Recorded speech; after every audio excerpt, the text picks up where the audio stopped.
We're now going to learn how to find the inverse of a function when we have the actual equation.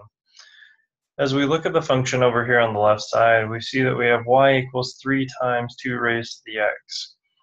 The first thing we want to do anytime we're finding the inverse with the actual equation is change the position of x and y. So I'm going to go ahead and write that. X equals 3 times 2 raised to the power of y. Now our goal with this is to do the opposite function. That's why we changed x and y. But we now want to isolate y so that we have y equals everything else. So the first thing we're going to do here is take the 3 and divide it off. That way we're going to isolate the exponential term.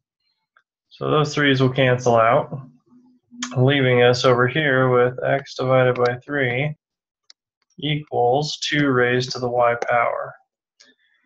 Now at this point, if we were dealing with a linear equation, we could just divide off the 2, but the problem is well, the y is up in the exponent.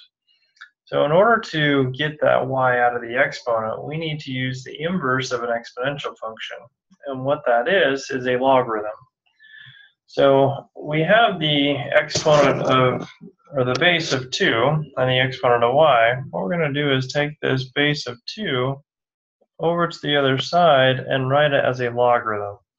So this is going to become the logarithm with a base of 2 and the x over 3 on the inside of this logarithm, and that's going to equal y. So the base of 2 stays the base, but it turns into a logarithm base on the opposite side of where it was an exponential base. This is how we undo exponential functions, is with logarithms. So this function here, y equals the log base 2 of x divided by 3, becomes the inverse of the equation that we had initially, y equals 3 times 2 raised to the x.